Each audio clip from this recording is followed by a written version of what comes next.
The young master of the prestigious Asteri Magic House awoke from a mana shock changed, baffling a family known for expelling untalented blood. A month earlier he collapsed. Waking up he muttered gibberish, bolted from the mansion, and frantically dug until his hands bled, unearthing a single weed. For an entire month he has obsessively pulled these plants, finding strange joy in this bizarre new pursuit.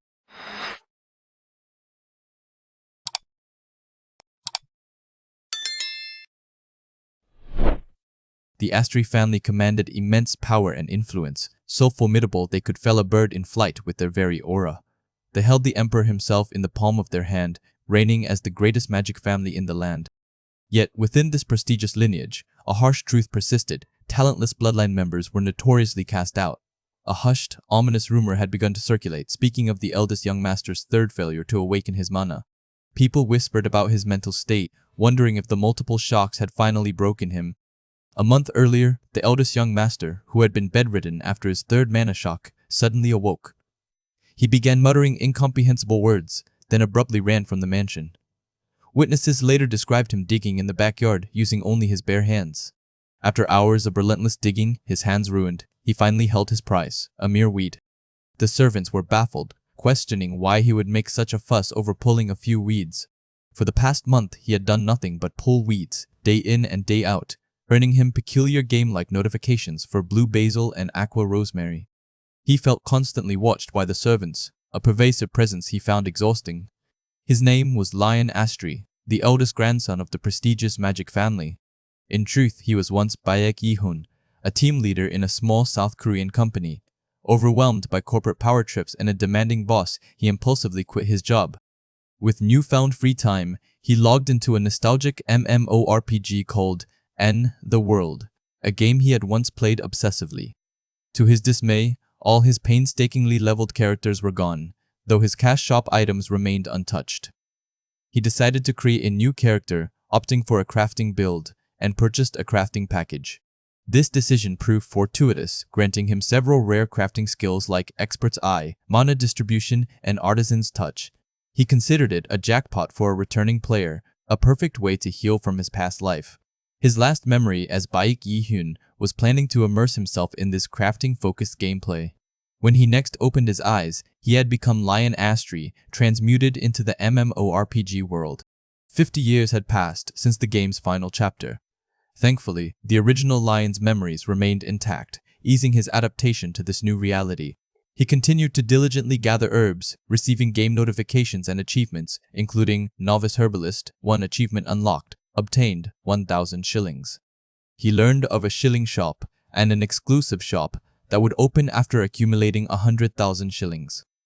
He hoped this newfound purpose might offer a quicker escape from his predicament. The pop-up windows and his purchase skills were still active, a relief in his uncertain situation. He knew the Astri family operated on absolute merit, and his failures to awaken mana meant he could be disowned at any moment. He desperately needed money to survive once he was cast out. He pondered how to gather enough funds to make a safe escape, perhaps a bribe for the patriarch, he thought, or a rapid leveling of his stats to offer something truly valuable. Suddenly, he discovered a new herb glowing with a distinct blue effect. It was a red senvern, and another achievement popped up. Just then, Sylvia, an advisor to the Astri family, appeared. She called him young master, her voice measured. He excitedly asked if she could see the herb's radiant glow. Sylvia confirmed it was a high-quality herb, but she saw no luminescence. A chilling realization washed over him. He alone perceived these game-like effects. The servants' whispers about his deteriorating sanity, from their perspective, must have been true. Sylvia then delivered an urgent message. The patriarch was looking for him. Lion's heart pounded. He knew Patrick Astri, the family head, was the embodiment of meritocracy, applying the law of the jungle even to his own kin. He was the most crucial figure Lion needed to appease, to buy himself time before his escape. Lion had assumed his incompetence would keep him out of the patriarch's sight. He panicked, realizing he had no bribe prepared. He quickly asked Sylvia to tell his grandfather he would visit later and requested a favor from her.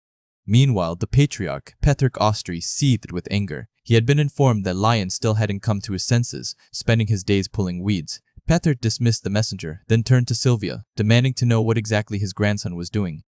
Sylvia confirmed Lion's weed-pulling activities, noting he had even expanded his search into the forest outside the mansion.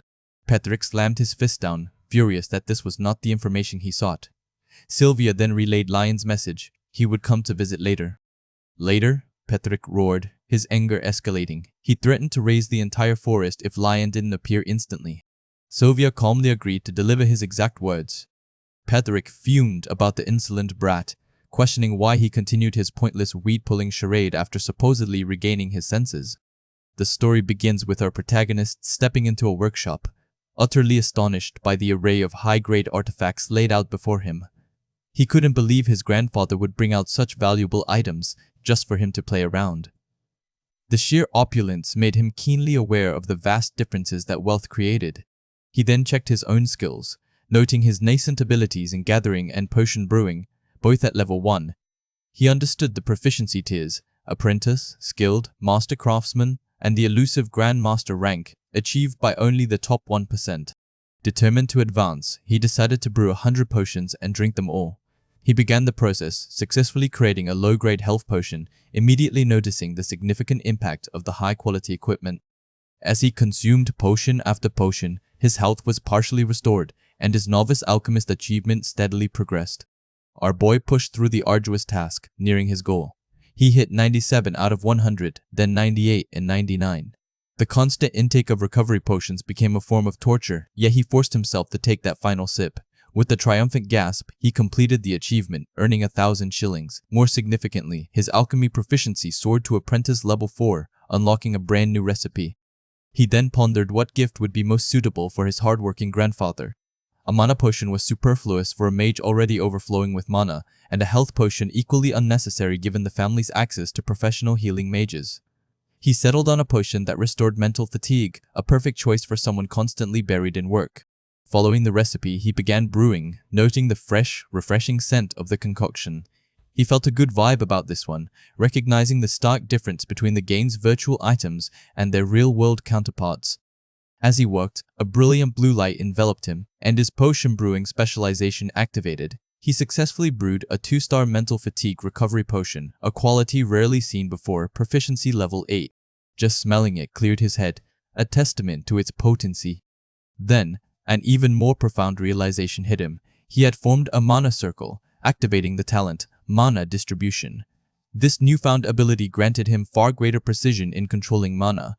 Overwhelmed with pure joy, he laughed maniacally, realizing that despite being born with a body unable to use mana, he had finally gained it and even made some money. He envisioned a smooth escape from his current situation. Meanwhile, his grandfather was shown waiting, growing increasingly impatient. But as he basked in his triumph, a sudden thought struck him. He was forgetting something important. Outside, his grandfather continued to wait, wondering when his grandson would finally emerge. The esteemed head of the Astari family, Patrick Astri, found himself deeply troubled. His grandson, Lion, was late, and Patrick worried about the young man's frail body and his relentless pursuit of potion making.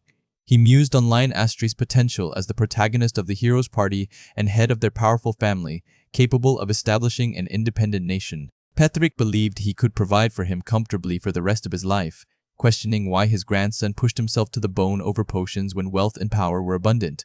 A loyal servant echoed his lord's concern. Patrick recalled the rare moments when Lion truly seemed happy, which was always when he was immersed in creating his concoctions. Yet, he lamented, what good was happiness in the face of impending death? Lion had already suffered his 3rd mana shock, a condition from which survival was a rare miracle. Patrick yearned for his grandson to live a longer, healthier, more normal life, rather than constantly hoping for a supernatural recovery. Just then, a knock at the door announced Lion's arrival.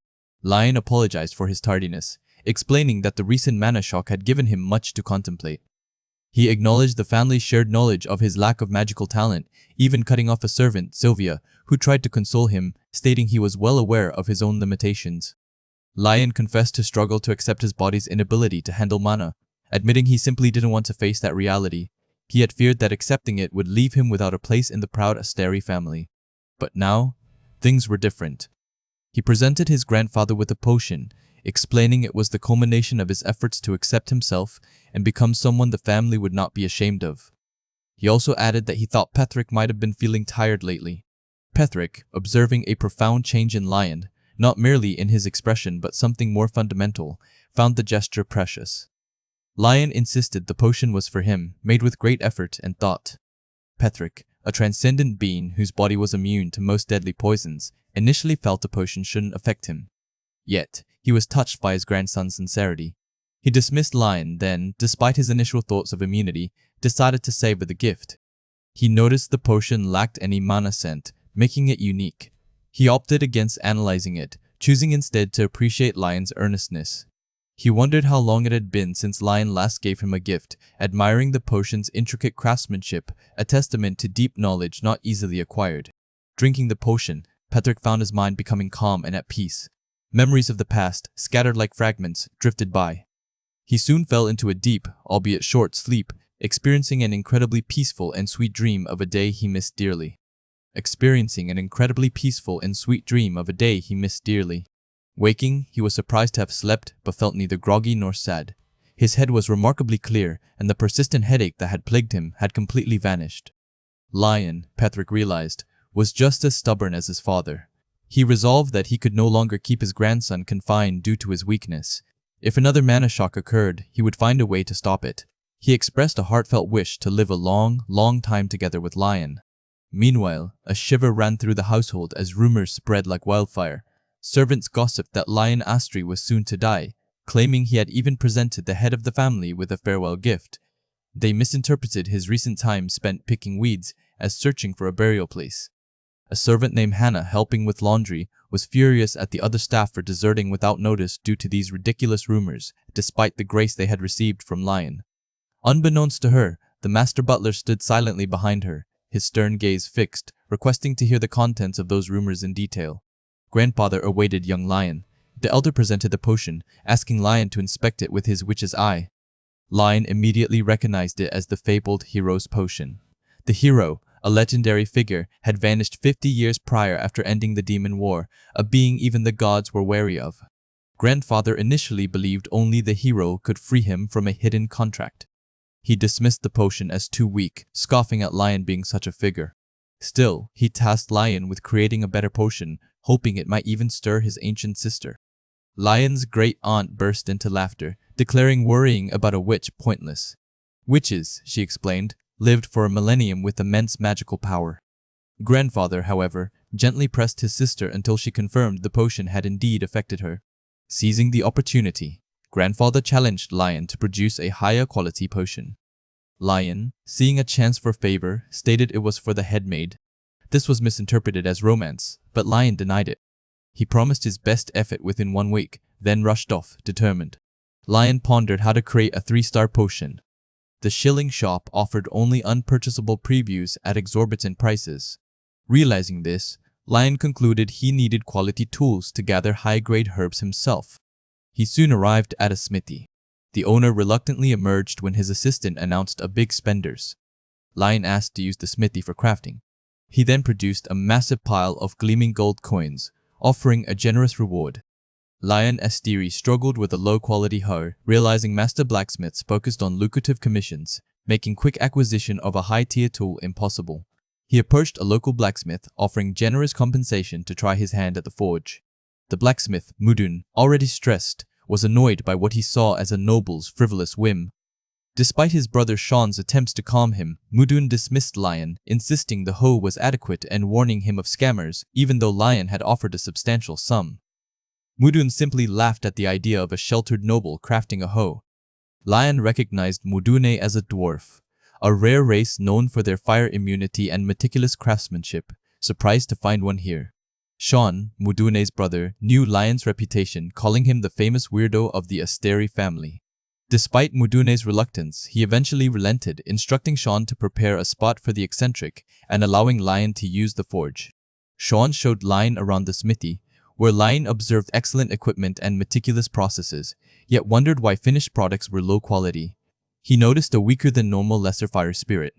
Lion asked Sean if the forge flames were usually so weak. Surprised by Lion's insight, Sean admitted the firepower had decreased. Lion simply said, "The fire told me." Before Sean could teach him, Mudun intervened, sending his brother away for a private talk. Mudun asked if Lion had seen it. The spirit, Lion confirmed, Then, probably, when asked if he could fix it. Desperate, Mudun promised to teach him blacksmithing and prioritize all his commissions if he succeeded, a significant offer from the renowned Asteri smithy. Mudune confessed he poured his life into the smithy, but the exhausted fire spirit had drastically dropped item quality, threatening his business. He chose to trust the scrawny young man who could see spirits. Lion revealed the spirit was thirsty. Mudune incredulously suggested splashing water on it, which Lion dismissed. They needed something a fire spirit could drink. Overwhelmed, Mudune reiterated his promise, offering his masterpiece or anything else if Lion could fix it. With a confident grin, Lion agreed to start working that evening. Working overtime, Lion addressed the spirit's thirst and dwindling vitality from prolonged labor. He decided to create aqua rosemary oil, explaining it was a salty grass processed into a consumable oil for fire spirits. After crafting the Asteri-made aqua rosemary oil, he offered it. With the second batch, the lesser spirit's thirst was completely satisfied, its vitality fully restored. The spirit conveyed its gratitude, and Lion's spirit communion talent gained a significant experience boost. Lion casually brushed off the thanks, but Mudune, utterly astonished, erupted, calling him an eccentric bastard and praising him as truly amazing. Just then, Lion swayed, his vision blurring, and collapsed, assuring Mudune he was fine, merely tired from staying up all night. Mudune screamed, then yelled at the unconscious Lion, "You can't just die on me like this, you punk!"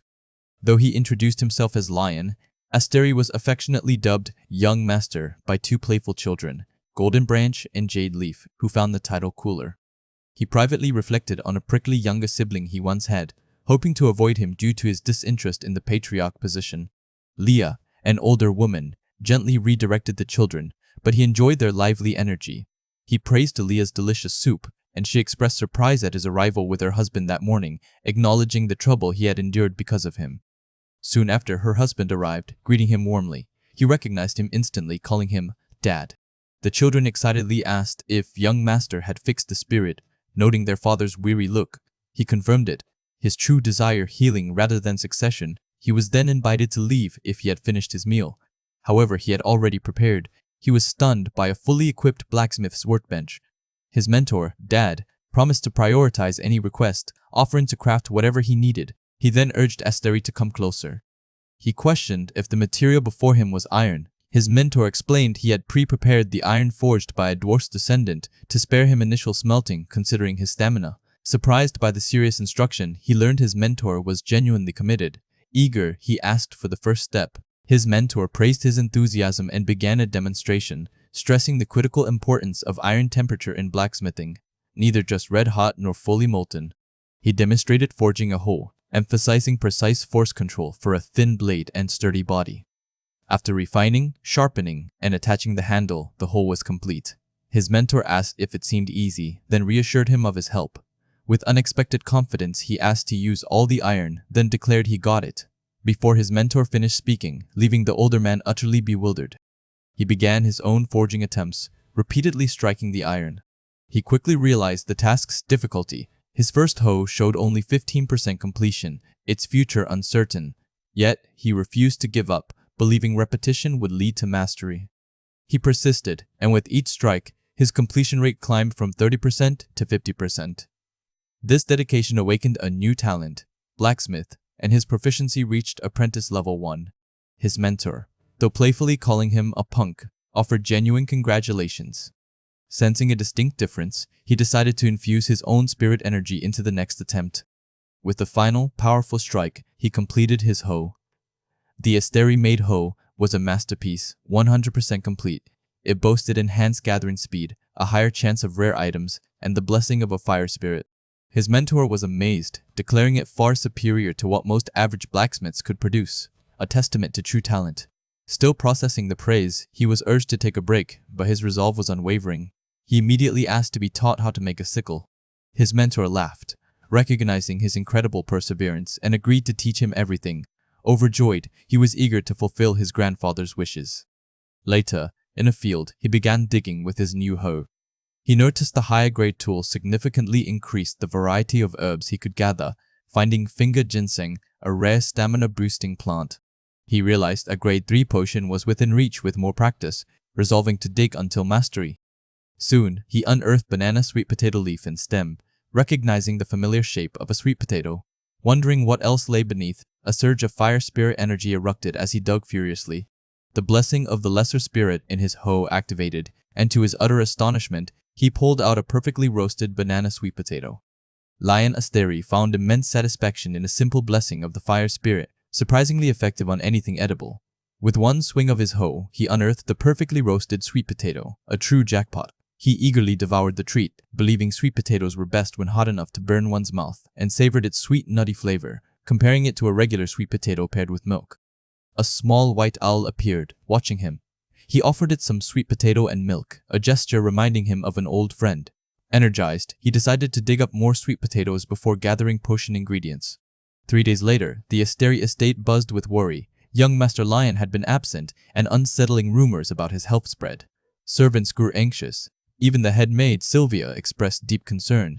Then, Lion returned, disheveled, covered in scrapes and dirt. The staff was shocked, but he quickly reassured them he was fine, dismissing their worries. His new companion, the little white owl, remained by his side. His grandfather, the patriarch, had informed the servants to cease their worrying.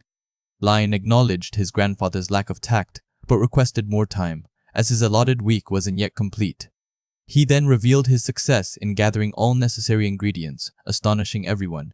He promised to finish swiftly, urging his staff to resume their duties despite their lingering concern. Sylvia, the head maid and a witch, watched him, a mix of worry and hope stirring within her.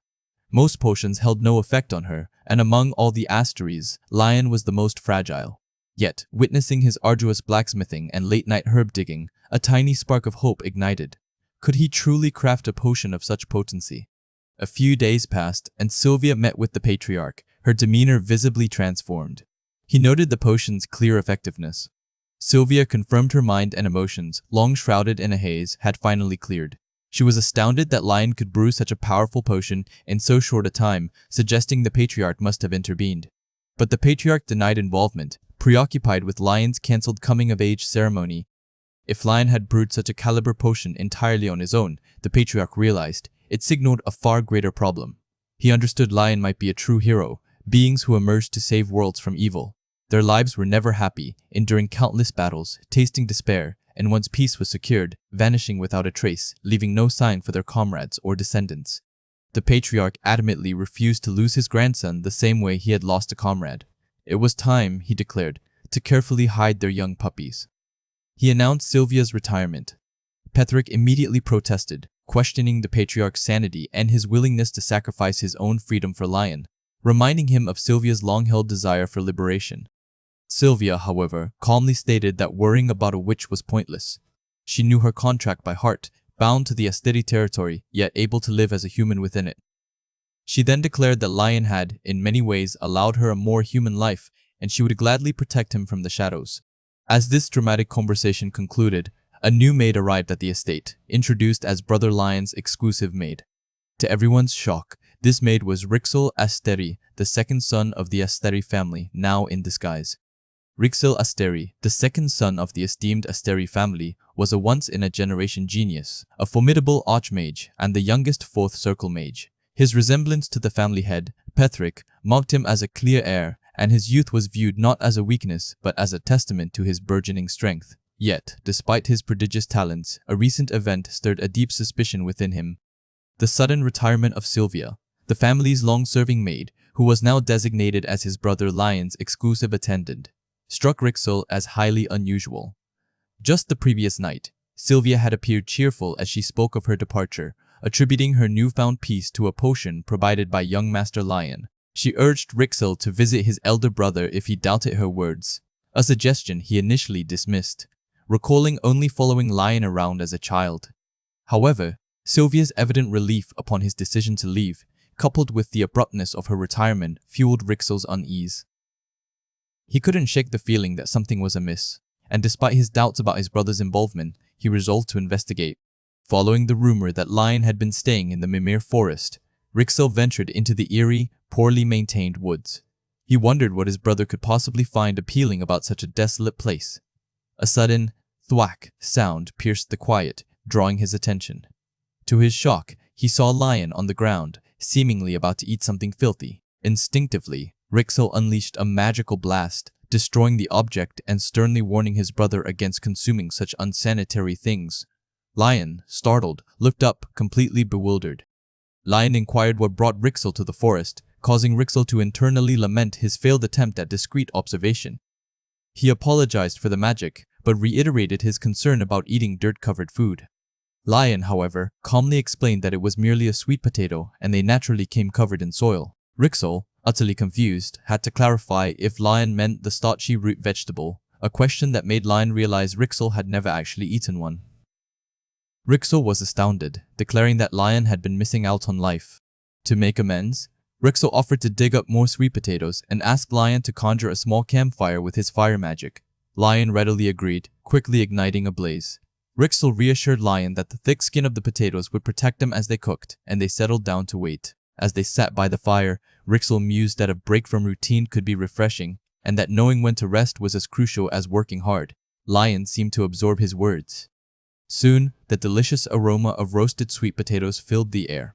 Lion took a bite and was immediately captivated by the taste, confessing his love for these banana sweet potatoes and other hearty winter treats. Rixel observed his brother's hearty appetite, a common trait in youngsters, and reflected on his own student days of constant eating. Relieved that Lion enjoyed the simple meal, Rixel encouraged him to eat his fill, acknowledging Lion's hard work for the family. He added that while being sick was difficult, witnessing it from the sidelines was equally challenging. But it's just as hard for the people watching from the sidelines. Lion responded that he never considered his responsibilities a burden and had never blamed Rixel. Yet, he admitted a hint of envy for something Rixel possessed that he did not, though he quickly clarified that he was not dissatisfied and would continue to strive. Rixel, seeing the lingering youth in his brother, gently advised him that it was acceptable to be a little selfish and follow his heart sometimes, especially if he grew tired of studying.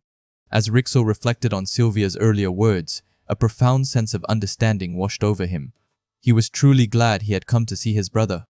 Our protagonist checked his shilling balance, seeing he was just shy of unlocking the shop. He reflected on the troubles he'd endured making medicine for Sylvia and the punishments he'd received, even noting the unfortunate situation of Sylvia's grandfather being dumped. Feeling he deserved a reward, he decided it was time to treat himself. A new maid then introduced herself, a woman named Elvia, who would be serving him from now on.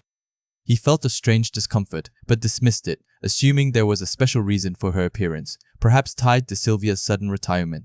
He welcomed Elvia, and she thanked him for helping her develop a closer relationship with her younger brother, a comment our protagonist didn't quite understand. Later, he decided to spend the day with his brother, Rixel. He found himself increasingly puzzled by Rixel's seemingly endless stamina. Despite their daily mountain climbs, his brother never seemed to tire. This was a stark contrast to Rixel's past, where he would frequently collapse from exhaustion, sometimes even while eating. Our protagonist suspected this unusual resilience might be an effect of Rixel's mana shock, leading him to conclude that his brother desperately needed a diagnosis from a priest. He knew that mages and temple people didn't have a good relationship, making a direct approach difficult. He needed a way for Rixel to meet a priest discreetly, without drawing the attention of either his family or the temple. He devised a plan, volunteering. Since the temple doctrine encouraged such acts, he believed it would allow him to naturally get to know the priests. Before heading to the temple, Rixel asked where they were going. Our protagonist explained that noble children walking around openly would be too noticeable, so they first needed to buy some items for a disguise. They arrived at a magic item shop, a place he hadn't known existed, despite having explored the estate extensively. He found many interesting, albeit strange items, some appearing childlike but surprisingly useful. The shop owner, after some initial confusion about their request, eagerly led them to the disguise tools. They examined various options, from skinny bracelets that changed one's impression to height-increasing insoles, and even a perfect child item that could alter hair color, eye color, and even tattoos. Our protagonist made his selections, and as a bonus for his expensive purchase, the shop owner gave him an artisan's repair set. Since he didn't need the repair items, he passed them on to Rixel. Finding a quiet alley, our protagonist used the new tools to transform his brother. The change was remarkable, flawless even. With Rixel now comfortably disguised, they were ready to proceed. However, instead of the temple, they found themselves at a mill.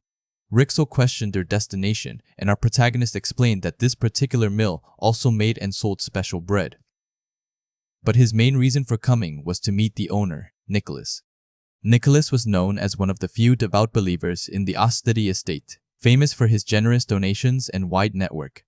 Our protagonist planned to build a relationship with Nicholas, hoping it would naturally grant him access to the temple and the opportunity to meet a priest.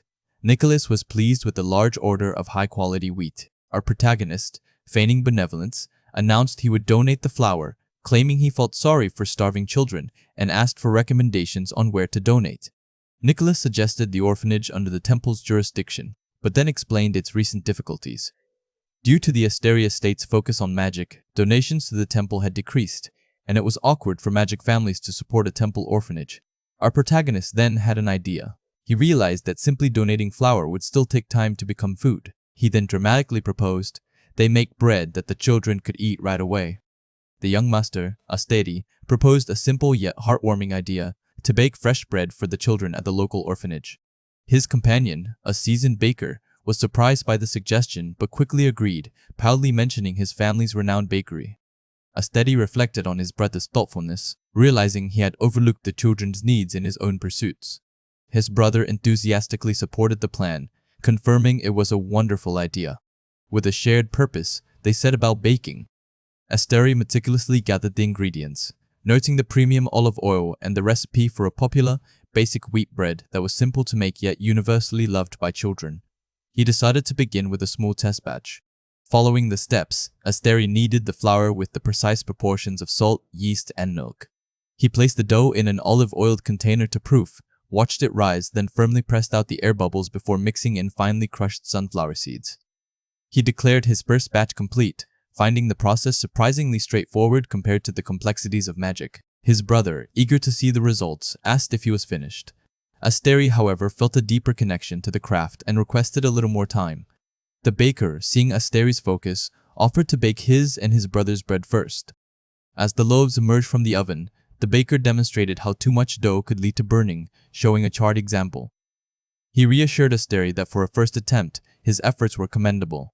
Then he checked on the eldest young master's bread. What emerged from the oven was astonishing. A perfectly baked whole wheat bread, its crust delightfully crispy and chewy, the inside dense and soft. The baker, incredulous, questioned how Asteri had achieved such caliber. Asteri humbly replied that he hadn't done anything special, simply wanting to provide the children with plenty of delicious, aesthetically pleasing bread for the day. He had tried scoring the dough, and it turned out better than he expected. Observing the genuine efforts of the young masters, the baker, Nicholas, realized that their charitable act was far from a mere pretense. He asked them to continue baking on their own for a moment, explaining he had an urgent matter to attend to, and hurried off, promising a swift return. Asteri pondered if it was a mistake to ask for lessons from such a busy man, but his brother reassured him, suggesting they simply continue baking as Nicholas would be back soon. Asteri, spurred by a friendly rivalry, resolved to do his best not to be outdone by his brother. As they continued their work, Asteri's baking proficiency steadily grew. Soon Nicholas returned, but not alone. He was accompanied by a crowd of villagers, all deeply moved by the young master's kind hearts. They had come to help, bringing with them a multitude of donations. One woman, whose husband was busy at the forge, had brought a massive trunk filled with potatoes, while others offered flour, vegetables, and more. Asteri was struck by the overwhelming generosity of the people, realizing his initial, somewhat selfish motivation for befriending Nicholas to meet a priest paled in comparison to their pure-hearted goodwill. He felt a pang of shame. His brother, however, saw only the good, confidently asserting that Asteri would achieve great things once he regained his health. His brother, however, saw only the good. A few hours later, at the temple-affiliated orphanage, the director tearfully expressed immense gratitude for the noble young master's grace. Asteri, still reflecting on the day's events, simply stated he was glad they could help. The children, captivated by the delicious aroma, eagerly gathered around, their eyes wide at the sight of so much food and even new clothes. The director suggested the young masters hand out the bread themselves while he moved the other donations. As the brothers distributed the warm loaves, the children cheered with delight, thanking them profusely. Amidst the joyous scene, a young boy named Peter swiftly ran past, ignoring the offered bread. Asteri inquired about the child, and the director explained that Peter was simply young and sometimes struggled to accept such acts of goodwill. He advised Asteri not to mind it too much. Peter continued to run, disappearing into the distance. A collage of 4 comic-style portraits of different characters, all in shades of purple and black. A recruitment poster for GrimScans is displayed, seeking Korean translators, Japanese translators, proofreaders, and editor, with a Discord link provided. At a bustling orphanage, our young master noticed Peter, a boy known for extreme shyness and 3 failed adoptions, still without food. This history fostered deep mistrust, causing Peter to refuse all donated supplies, leaving him thin. Approaching Peter with fresh bread, he gently offered it, describing its warmth and deliciousness. Peter remained withdrawn, refusing to look. Our young master persisted, explaining it was the last portion. Despite Peter's stubborn refusal, his stomach rumbled, betraying hunger and proving this was not mere defiance. Realizing Peter needed more than a simple offer, our young master left the bread and settling nearby, where he eventually slept. Feigning departure, Peter, unaware he was watched, reflected on visiting adults. He dismissed them as hypocrites, convinced they came only to feel good, never truly caring. Startled awake by Peter's voice, our young master revealed he hadn't left, explaining he hadn't wanted to disturb Peter's sleep. He then began to eat the bread himself, exaggerating his enjoyment and its taste, openly wondering if Peter truly didn't want any. The boy watched, eyes fixed on the bread being savored. The aroma and description slowly eroded Peter's resolve. When the bread was offered again, Peter hesitantly took a bite. Initial surprise quickly turned into genuine enjoyment as he devoured the simple bread, a taste he hadn't experienced in ages.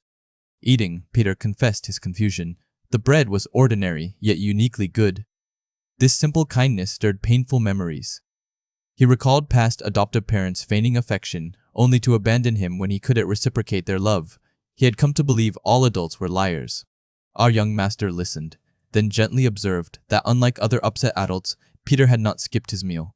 He expressed sincere happiness that the bread he had baked with such care was being enjoyed. Overwhelmed, Peter began to cry, trying to dismiss his tears as just the bread being too delicious. Peter, finally letting down his guard, offered a heartfelt thank you.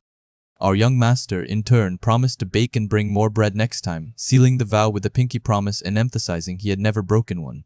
Peter, now completely disarmed, smiled for the first time, asking if he could have 2 loaves next time.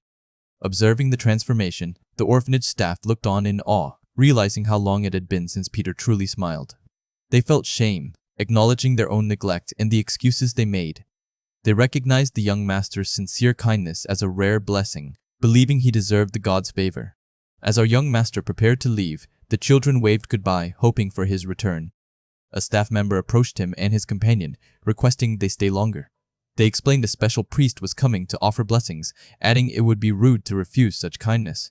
After a moment of consideration, our young master and his companion gratefully accepted. The staff then led them towards the building, where the priest was expected very shortly.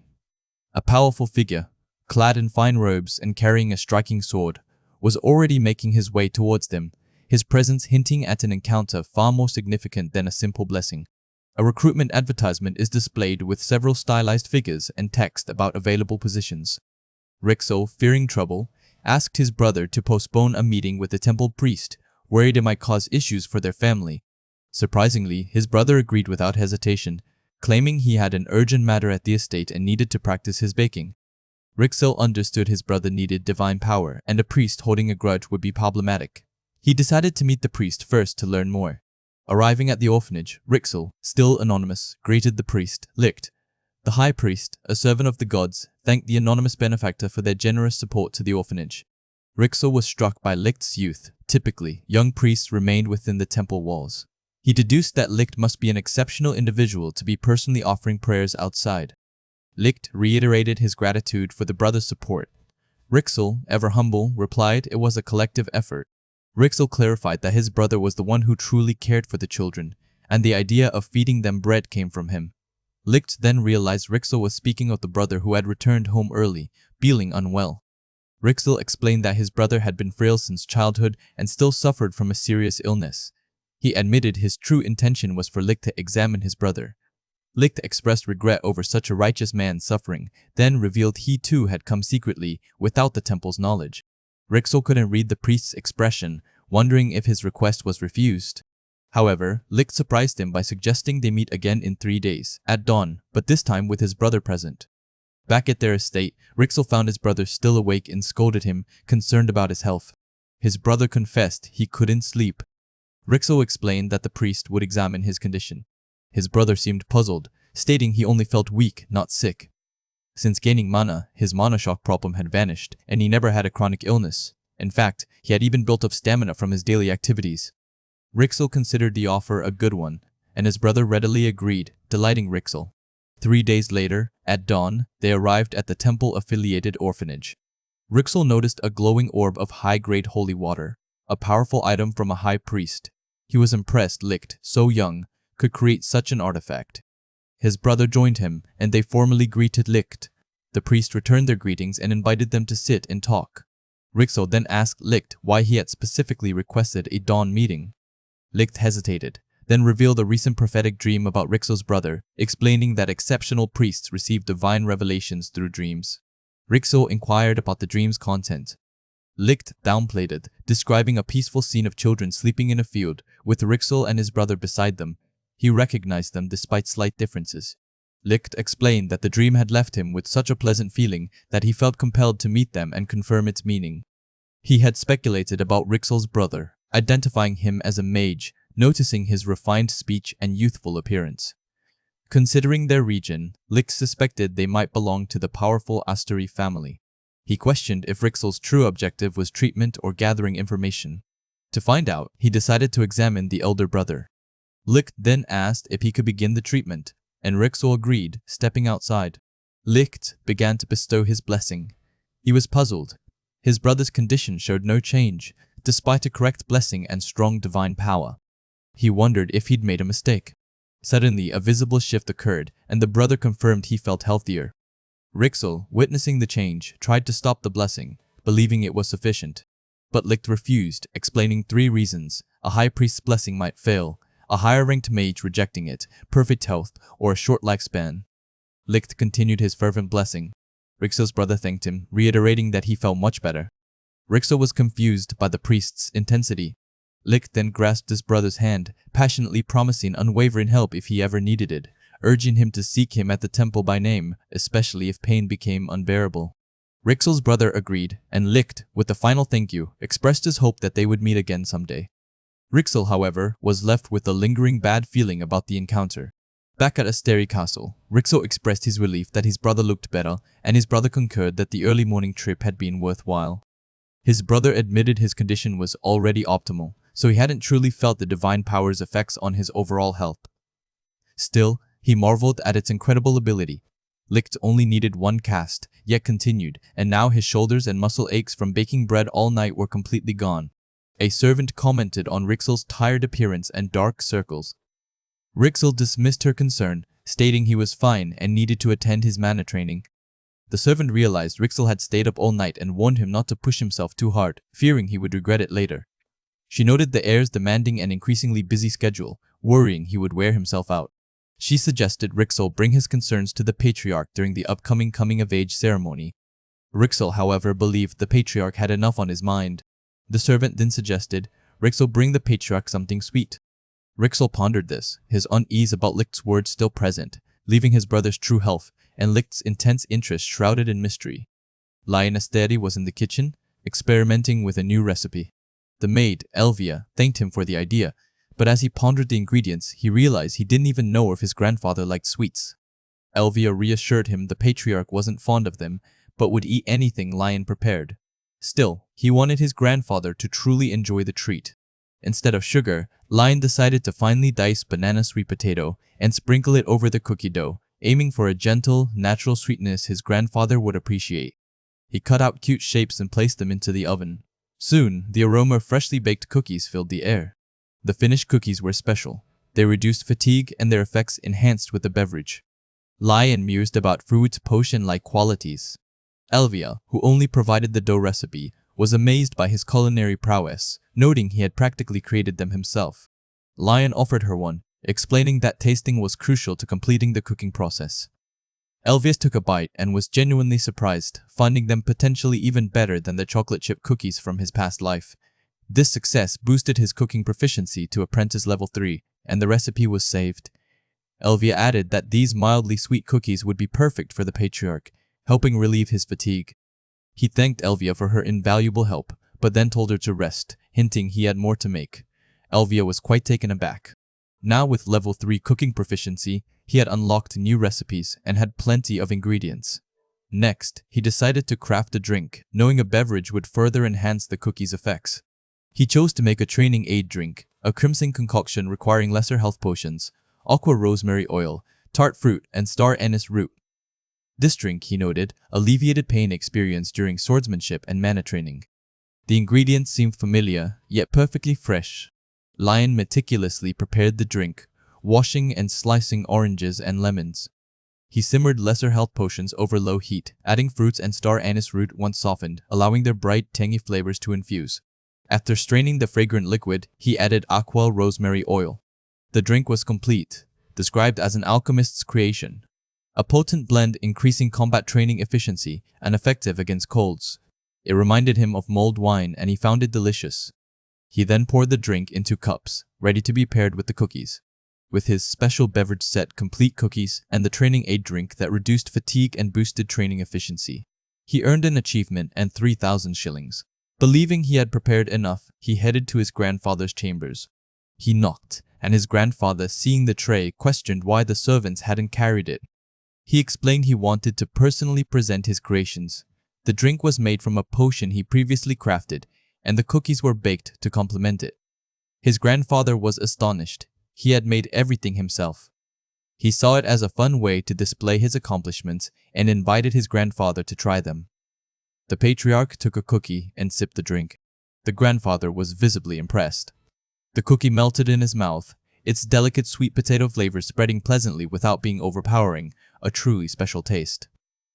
This pleased him. His cooking proficiency instantly leveled up to apprentice level 4, gaining bonus experience because his grandfather genuinely enjoyed his food. Watching his experience rise, he felt relieved. After a moment, his grandfather, with a knowing look, told him to speak, sensing there was more to his visit than just a gift. He was momentarily taken aback, but his grandfather pressed him to get to the point. Admitting he couldn't fool his elder, he revealed his true purpose. He had heard about his upcoming coming-of-age ceremony. He requested Rixel be allowed to take it easy until the ceremony, explaining the entire family, not just the celebrant, attended such an important event. Rixel's current training schedule, he argued, seemed too grueling, and he wished for the whole family to attend in good spirits. His grandfather was deeply moved by his unexpected thoughtfulness, wondering when his grandsons, who once seemed so distant, had grown so close. He felt immense pride. Agreeing to the request, he promised Rixel would train independently until the ceremony. He thanked him profusely. However, his grandfather then asked if that was truly all he wanted. He pressed him, asking if there was nothing else he desired for his coming-of-age ceremony, highlighting that gifts were a significant part of the occasion. He, perhaps too quickly, replied that he wanted nothing. His grandfather, however, interpreted this differently. He understood a coming-of-age ceremony was also an opportunity for the empire to flaunt its wealth, obtaining whatever the celebrant desired, even the rarest of jewels. He concluded that he was subtly telling him to figure it out and procure something truly exceptional. Realizing his grandfather's interpretation, he quickly tried to make his exit. The chapter ended with his grandfather pondering what perfect gift to prepare. The chapter opened on Rixel Asteri, surrounded by an overwhelming pile of documents and books, seemingly consumed by his work. His older brother soon arrived, stepping into the chaotic room with a concerned expression. Noticing the younger boy's exhaustion and the disarray, the brother offered a snack he had made himself.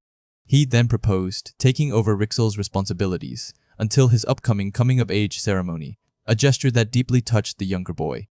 Rixel, however, clarified that his wariness wasn't due to the extensive air training or the patriarch's assignments. Instead, it stemmed from the impending coming-of-age ceremony, specifically a ritual known as the Library Labyrinth.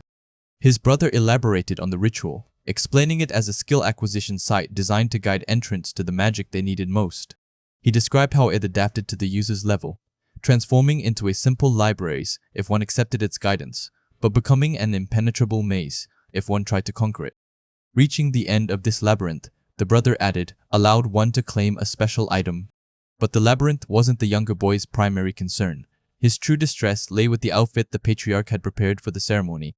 The patriarch, it seemed, possessed an utterly dreadful sense of aesthetics. When the ceremonial attire was finally revealed, it was a gaudy, mismatched disaster of clashing colors and bizarre designs, prompting the younger boy to declare himself doomed. His brother then explained that their cousin, Sylvia, usually intervened to prevent the patriarch's fashion faux pas, but she was currently away, leaving them vulnerable to his questionable taste. Seeing his brother's predicament, the young master vowed to find a solution. His journey led him to an orphanage where he was greeted with joyous enthusiasm by the children, especially a girl named Leah. He had brought them cookies he had personally baked, which they happily devoured.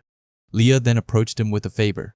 She wanted an introduction to a skilled tailor who had volunteered with them at the orphanage. She recounted how this tailor had expertly altered every child's clothes to fit perfectly and even crafted new outfits from scraps in no time, showcasing true master craftsmanship. Following Leah's directions, the young master arrived at a rundown shop, its appearance far from what he expected for a tailor of such talent. The tailor, Andre, was visibly surprised to see a customer, especially the young master, whom he recognized from the orphanage, despite the young master's previous disguise. Andre explained his unfortunate circumstances. He was the illegitimate child of a noble house, a fact that led other nobles to refuse his commissions. He worried that his association would only bring ridicule upon the young master. Undeterred, the young master insisted on seeing Andre's work. Andre, explaining that he had disposed of all the clothes he made for nobles, could only show him the commoner garments he created for the neighborhood. But as the young master examined the simple workwear, dresses, boleros, and pants, an internal recognition flashed within him. He saw beyond the humble fabrics, recognizing each piece as skilled tailor's ready-made workwear. Dress one, bolero, and pants one. He realized he had stumbled upon a veritable star-studded lineup of talent, a perfect solution to his brother's ceremonial outfit dilemma. Andrie, a tailor of exceptional skill, found himself marveling at the quality of a ready-to-wear garment. He recognized the meticulous craftsmanship, noting that 2 stars for such a common fabric implied perfect conditions in every other aspect. He mused on the potential if such talent were given high-quality materials.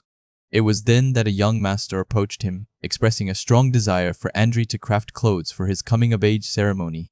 Andre hesitated, aware of his reputation among the nobility, but the young master was firm, promising to take full responsibility and ensure no one would dare utter a word of criticism. A wave of excitement washed over Andre. This was an unparalleled opportunity to work with fine fabrics and unleash his full talent without reservation. Swayed by the unwavering request, Andre agreed to create 3 outfits. With newfound enthusiasm, he asked the young master about his preferences. The young master outlined his vision, garments that were clean yet elegant, possessing a sense of uniformity for the whole family, but with distinct touches for each individual. Crucially, they should avoid appearing either too old or too young. As Andre processed the details, a startling realization dawned on him. The esteemed lord of the house would also be wearing clothes made by his hands. He voiced his concern, reminding the young master that he was a tailor often disdained by nobles. However, the young master simply dismissed his worries, pointing out that the Asteri family stood on par with the imperial family, making it inconceivable for anyone to challenge their choices. Reassured, Andre pledged his absolute best. Just as Andre began to sketch designs in his mind, the young master presented him with a magnificent fabric catalog. This was no ordinary collection. It was the legendary Asteri family fabric catalog, a treasure spoken of in hushed tones among tailors. Andre was awestruck, barely daring to touch it before reverently asking permission to open its pages. Inside, he discovered fabrics he once believed were mythical, like elves' hairs and fairies' breath, materials crafted by elves and mages pouring their hearts into their creation. The young master inquired if any specific materials caught his eye. Andre, overwhelmed by the sheer luxury, admitted that he loved them all. He then pointed to a particular fabric, recalling it was a favorite of a certain lady he knew in his prime.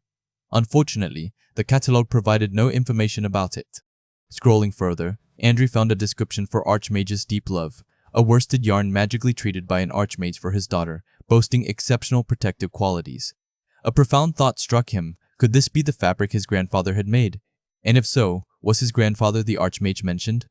Given it was for matching family outfits, Andre felt compelled to use it. He asked the young master if it was possible, and the young master readily agreed. Shortly after, the young master's brother arrived, having been busy gathering supplies. He brought with him an astonishing array of tailoring equipment, far more than Andre had ever seen. The brother explained that for such a significant event as the young master's coming-of-age ceremony, This level of support was only natural. Andri was deeply moved by their generosity. With the measurements taken, Andri promised to create a masterpiece. Then, the young master made another surprising request. He asked Andri to teach him some tailoring skills. Andri was flabbergasted, questioning how he, a humble tailor, could presume to teach a young master. The young master clarified his intention was not to master the craft, but simply to try it casually. He explained that through their conversations, he had come to recognize Andri's immense skill and passion, and his keen eye for detail. He felt it would be a disservice to Andri's hard work if he couldn't appreciate the effort that went into crafting these clothes. To truly understand the creator's intentions, he believed, one needed to grasp the techniques themselves. Andri was profoundly touched by this sentiment, confirming that indeed, every stitch, every technique, every pattern held a specific intention. Overwhelmed with gratitude and respect, Andri wholeheartedly agreed to teach him everything he knew, holding nothing back. Before beginning the lessons, Andri requested to take the second young master's measurements. The young master encouraged him to explore the new supplies in the interim. Andri picked up an artisan's worn cotton pants pattern, marveling at how the original artisan could create anything decent with such low-quality fabric. As he examined it, he saw the basic stitching and considered trying his hand at sewing.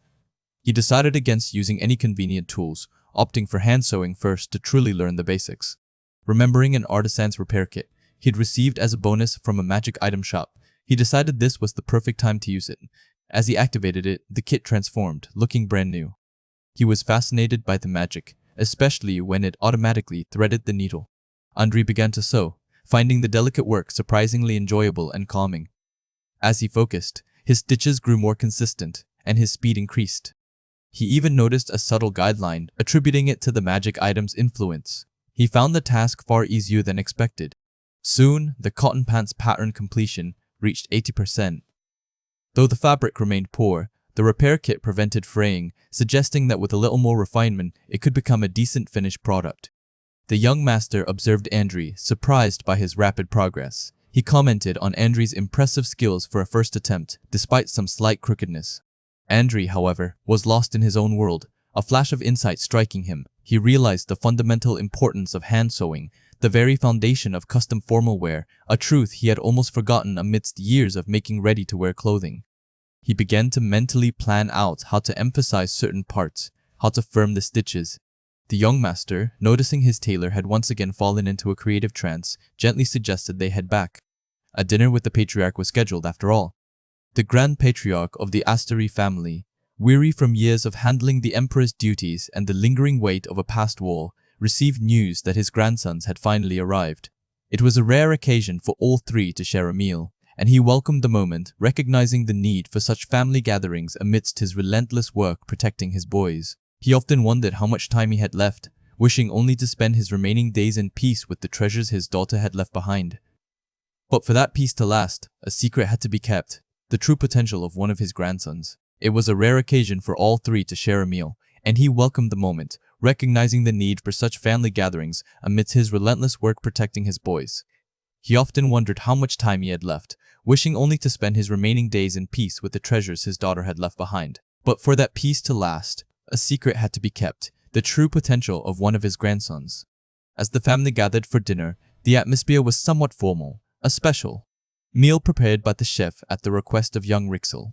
Our protagonist, Lion, couldn't help but notice the solemnity. He realized Rixel, who usually dined alone or at the imperial palace, must have endured much solitude. Lion's heart ached for his brother. Resolving to ask the patriarch to arrange more family gatherings so Rixel would never have to eat alone again. Lion's heart ached for his brother.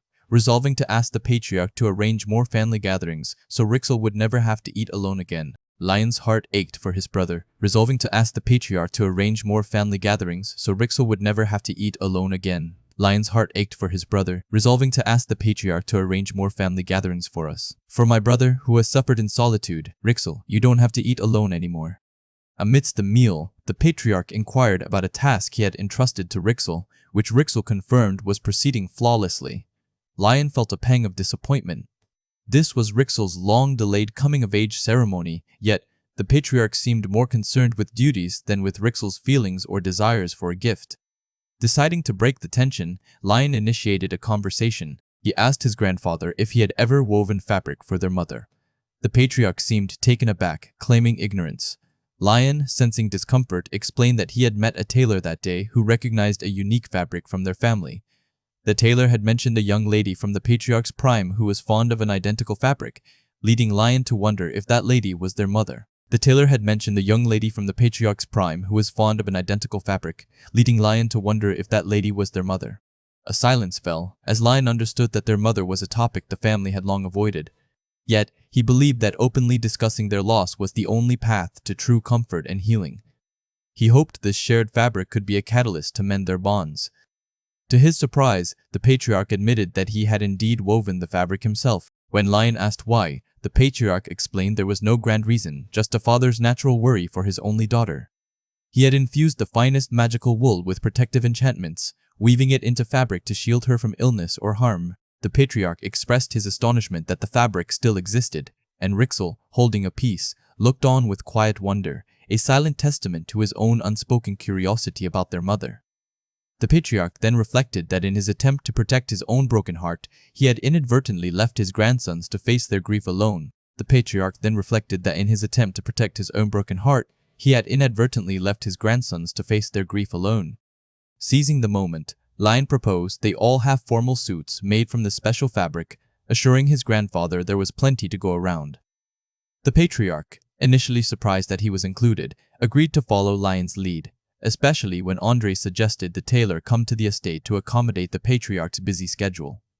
With the patriarch's permission secured and conversations finally flowing naturally, Lion felt a wave of relief. He could now fully focus on preparing for Rixel's coming-of-age ceremony. With the complete support of his grandfather and Rixel, who insisted on handling all the troublesome tasks, Lion found himself with ample time. With the complete support of his grandfather and Rixel, who insisted on handling all the troublesome tasks, Lion found himself with ample time. With the complete support of his grandfather and Rixel, who insisted on handling all the troublesome tasks, Lion found himself with ample time. He dedicated this newfound time to mastering the art of tailoring, yet something felt off. Despite his diligent efforts, making decent quality items and even starting from scratch without skipping any basics, the familiar alert window announcing a new talent or proficiency level simply refused to appear. He questioned why nothing was happening, wondering if, despite all his hard work, he simply had no talent for it. Just as his frustration peaked, a servant announced Andre's arrival. He questioned why nothing was happening, wondering if, despite all his hard work, he simply had no talent for it. Just as his frustration peaked, a servant announced Andre's arrival. Lion eagerly asked if the clothes were finished, but the servant's reply was unsettling. The clothes seemed complete, but Andre's expression had been strange, as though something had gone terribly wrong. The clothes seemed complete, but Andre's expression had been strange, as though something had gone terribly wrong. A promotional image features several characters in dynamic poses, with purple and dark backgrounds, advertising recruitment for KOREN, translators, Japanese translators, proofreaders, and editor for QI manga. Andre, the master tailor, arrived at the mansion, but something seemed amiss. He was shown to the drawing room, and when our young master went to greet him, he was shocked to find not just Andre, but an entire dressing room's worth of tailoring equipment and fabrics. The young master was presented with his formal attire, a truly magnificent suit. He tried it on, thoroughly impressed by its quality, but a strange feeling of incompleteness nagged at him. His demeanor showed he wasn't happy, and an item description confirmed his intuition. The exceptional garment, while beautiful, couldn't be worn to the party as something was missing. Our young master quickly pinpointed the issue. His neckline felt bare. Andre confirmed that the outfit, though complete in itself, lacked a focal point. The young master considered various options like a necktie, bow tie, or cravat, realizing how much these small details mattered in their world. He then began to contemplate the appropriate styles for his grandfather, who would need a dignified necktie, and for Rixel, who, being young, might suit a more youthful bow tie, fitting his status as the family heir. It was then that Andre made an unexpected request, asking for a favor. He wanted our young master to complete the family's outfits himself, including the intricate embroidery. The young master was taken aback, hesitant to tamper with a master craftsman's work. Andre explained his reasoning. While taking the patriarch's measurements, he discovered that the young lady he once made clothes for was the young master's mother. The patriarch had thanked him, revealing the profound meaning that clothes made for loved ones held for him. Andre believed that if the patriarch had once embroidered magic into fabric, stitch by stitch, for his own child, Then it was our young master's hands that should now put the finishing touches on these clothes. These garments needed something that even a master craftsman couldn't provide. Understanding the depth of Andre's sentiment, the young master realized that it wasn't just about making beautiful clothes, it was about infusing them with personal meaning. He accepted the task with newfound determination. They began by discussing designs for the patriarch and Rixel, with our young master envisioning refined dignity for his grandfather and a youthful yet sophisticated look for Rixel. He decided to choose his own design later. Andre then began to teach him the basics of tailoring, explaining the structure of a necktie, from the bar tag that wraps around the neck to the small sword and the broad sword that determines its silhouette. The young master noted the sword terminology, and Andre playfully cautioned against using such terms in front of the grandfather, given his strained relationship with the swordmaster family. Andre explained that they wouldn't need interfacing for the silk they were using, as its high quality would maintain its shape. Our young master began his practice, marveling at the expensive fabric. He completed his first practice necktie, which Andre praised as well done, but still ordinary. A piece where the maker's skill didn't quite live up to the premium materials. Undeterred, they moved on to embroidery. The young master decided to incorporate their family crest, symbolizing the eternal connection of their family with its leaves and branches. Andre stressed the importance of texture to make the embroidery look natural and refined. Our young master dedicated himself completely, asking for 3 days to finish everything. Andre expressed his full faith. Over the next few days, he sewed like a madman, pricking his fingers countless times. He quickly used up all of Andre's practice patterns and even started drafting his own. The young master deliberately avoided using the magic repair kit, believing true improvement came from relying on his own skill. Despite the pain and the temptation to give up, he persevered, creating slightly ordinary neckties, each with faint traces of his blood. His persistent effort eventually led to a breakthrough. A new talent, tailoring, awakened within him, born from his tireless work and the joy he found amidst the blood and pain. His proficiency rapidly reached apprentice LV.1, then LV.2, and finally LV.3. He paused, pondering if the awakening of crafting talents was tied to how badly he needed the item he was making.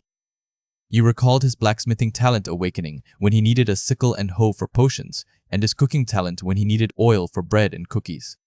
With tailoring, however, he had only improved without the talent explicitly awakening until now. He realized that what he truly needed at this moment was this suit, the formal attire for the party. Glad he hadn't used the repair kit from the start, he poured all his newfound skill into the final piece. Working without guidelines, the item began to turn out beautifully. He completed a premium necktie, its value increased by an artisan's touch that finally triggered. He then embroidered the family crest, transforming the design into an eye-catching masterpiece, a finest necktie worthy of 3 stars. The quality was almost unbelievable for an apprentice tailor, a true masterpiece. When combined with the formal suit, the 2 matching pieces evolved into a set, their synergy adding an additional star. He had done it, his first 4-star item, a master tailor's finest formal suit set, a garment that would project unrivaled elegance and authority, daring anyone to challenge him. Our boy had finally done it, successfully crafting a magnificent 4-star high-end suit set. He swelled with pride, this being his very first 4-star item, especially with its impressive set effects, maintaining body temperature, granting immunity to certain physical and magical damage, and constantly applying the aura of the Asteri family. The achievement. The great tailor now showed 1/3 progress, and he confidently thought that with Rixel's suit and his own, he would complete it in no time. He took a deep breath, reminding himself to stay calm and focused. Soon, Rixel's suit was also finished, bringing the achievement progress to 2/3. Now, it was time to tackle his own outfit. He knew a casual look was out of the question, given his family's esteemed reputation, and as the guest of honor, a tie was essential. To ensure his tie wouldn't overlap with the styles his grandfather or Rixel might wear, he decided on a unique approach. He would cut a long necktie down and transform it into a stick tie, using a precious jewel as its centerpiece. He carefully selected a beautiful purple gemstone, noting how its color mirrored his family's eyes, making it the perfect choice. Attaching the jewel, the stick tie was complete. With this final touch, the great tailor achievement popped up as completed, instantly rewarding him with 15,000 shillings. To his astonishment, an additional bonus of 10,000 shillings appeared for accomplishing a feat beyond his current skill level. He couldn't believe it, 25,000 shillings all at once. Even better, with over 100,000 shillings now in his possession, the shilling shop had finally unlocked. Just as he was about to check out the newly opened shop, Rixel burst into the room, startling him. Rixel's face was etched with concern, scolding him for still sewing the night before his coming-of-age ceremony, having stayed up 3 nights in a row. Rixel feared he would collapse before the event even began. Our boy tried to explain that he'd had a deadline and no choice but to pull an all-nighter, but Rixel was adamant. The butler, nodding in agreement, also urged him to go to bed. He resisted, pleading for just 1 second to peek at the shilling shop. Despite his pleas, he was eventually led to bed. The next morning, the grand day of the ceremony, the butler complimented him, remarking on how distinguished he looked, especially his tie. He felt a wave of relief, knowing all his hard work had paid off, even if he had passed out the moment his head hit the pillow. Rixel then appeared, looking at him with admiration. He reflected on how quickly Rixel had grown from a frail baby. Rixel greeted him, confirming he had been waiting and would escort him. The day was truly special. He was the star. The grand hall shimmered with opulent decorations, a testament to the Asteri family's wealth and prestige. Guests arrived, marveling at the extravagance, calling it even grander than an imperial banquet. Whispers circulated about Marquis Petherick and his son, but the main event was the arrival of Marquis Asteri and the young masters. The guests were awed by the imposing presence of the Marquis and the dignified Lord Rixel. Then, the guest of honor, Lord Lion Asteri, was announced. Some guests, however, commented that he didn't seem as commanding as they'd expected, appearing somewhat overshadowed by Rixel, and noted his eccentric reputation. Marquis Asteri called him over, sternly advising him not to associate with certain individuals, deeming them unsuitable company. He asked if his grandfather was worried about him, to which the Marquis simply reminded him it was a public occasion and to compose himself before announcing the banquet's start. He reassured his grandfather that he wouldn't do anything to disgrace the House Asteri, understanding that, in his own way, his grandfather truly cared. His sole goal was to leave a good impression of their family. Stepping forward, he began his speech, introducing himself as Lion Asteri and declaring that he had finally come of age. He sincerely thanked everyone for attending, especially the heirs who would one day lead the nation. Rixel watched him, a newfound admiration in his eyes, wondering if his brother had always possessed such dependable poise. The guests, too, were captivated. They noted how his clothes, though seemingly ordinary, possessed an understated elegance that made him stand out. They wondered which designer was responsible, but no known tailor had received a commission. Marquis Asteri, observing from afar, realized his grandson had used his head. Rixel, surprised, wondered if his brother had planned everything so far in advance. The Marquis mused that Lion had always been quick-witted, like someone else he knew. He concluded his speech, inviting everyone to relax and enjoy the banquet. Applause filled the hall. Rixel approached, amazed by the speech, asking when he'd found the time to prepare it or if he'd secretly practiced. He simply brushed it off, attributing it to his years of corporate experience in Korea. The butler then commented that the blood of House Asteri truly spoke for itself, noting how he carried himself with such dignity, even without mana or aura. Later, Marquis Asteri congratulated him again and encouraged him to enjoy the banquet. Then, with a serious tone, the Marquis asked him what he intended to bring to the upcoming ceremony of the labyrinth. He explained that the outcome of the ceremony depended entirely on the item one brought. For mages, a grimoire would grant new magical knowledge, while a staff would bestow an offensive spell. For an ordinary mage, the results were predictable, but for him, who was not a mage, it remained a complete mystery. After a moment of thought, he made his decision. He would bring the potion he had made. An advertisement for WEAR recruiting for GrimScans, listing positions like Korean and Japanese translators, proofreaders, and editors, with images of several characters in a dark, stylized setting. Lion Asteri found himself contemplating the potion he had meticulously crafted. With no inherent magical talent and a distinct lack of decent-grade equipment, he felt this was his best option. His brother Rixel concurred, agreeing it was good thinking. Our protagonist then posed a question to his brother, asking if he held any interest in politics or the position of successor for their family. Rixel's response was immediate and firm, absolutely not.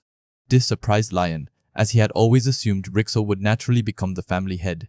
He then asked his brother to cherish him as he would his own life, a request Rixel solemnized with an oath upon their family's honor and his own mana.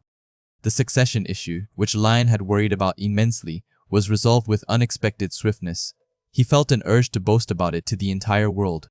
He reflected on the current threats to the Asteri family, the imperial family, currently embroiled in their own succession woes, and the Bidentis family. The Bidentis family had recently endured a brutal succession ritual, where a single young girl carried the weight of much bloodshed to rebuild the family. While their internal turmoil worked in the Asteris' favor, Lion knew it was best to avoid crossing paths with them, given their likely heightened sensitivity. His grandfather, the family lord, then gave him his blessing, instructing him to live his life doing whatever he wished as an Asteri.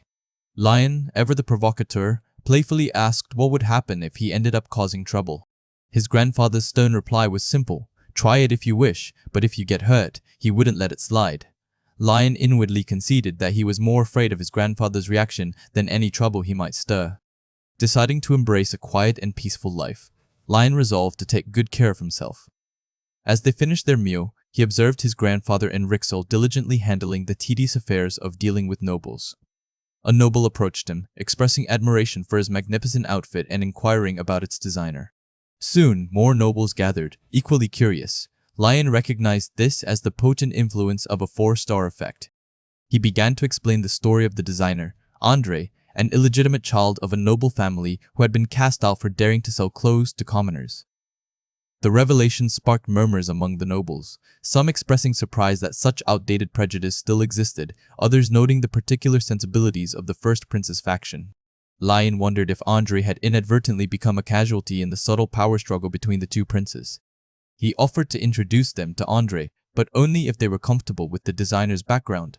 The nobles, however, insisted their interest lay solely in the garment itself. Lion then revealed the tailor's name, Andre, whose boutique was located in the southern region of their family's fief. Many were surprised, having wondered where Andre had disappeared to, and were pleased to learn he was now under the Asteri's grace. Lion, ever the astute businessman, warned them to hurry, as only 3 reservation slots remained. Just then, the head of the Swordmaster family, Clarentia Bidentis, approached. She asked if the tailor truly accepted reservations for any kind of clothing, then placed an order for training attire and comfortable everyday wear, stating her old ones had become unwearable. At her presence, the other nobles, clearly intimidated, quickly made various excuses and scattered, leaving Lion alone with Clarentia. He mused that it was no wonder people were terrified of her, given her survival of a brutal succession ritual. Yet, a customer was a customer, and he resolved not to let rumors sway him. He informed her that such a large order would take longer than usual, to which she readily agreed, offering a deposit. He assured her they would arrange the details after the party. Lion was surprised by the straightforward conclusion of the interaction and noted that the remaining reservation slots had instantly filled up. Satisfied with Andre's newfound success, Lion was then informed by his assistant that the family lord had announced the trial was ready. As he made his way to the trial, he encountered the first prince, Terra's Sol Ionis, and the second prince, Kyle Sol Ionis. The first prince remarked on Lion's apparent lack of nervousness, highlighting his reputation for magic. Lion internally scoffed, knowing the first prince was well aware of his inability to use magic. Rixel arrived, questioning why his brother would ever be nervous.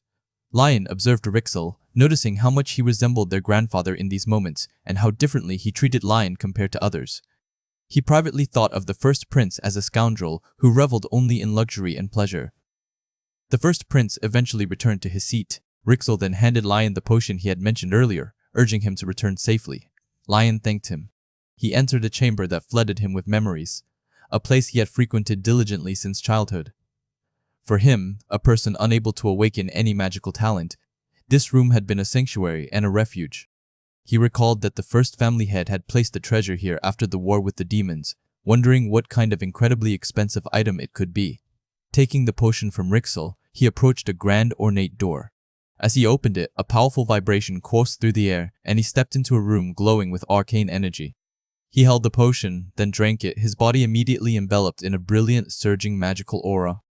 The Asteri family's library labyrinth was a place of peculiar rules. It could be cleared easily, but any attempt to damage it out of greed would instantly transform it into an inescapable dungeon.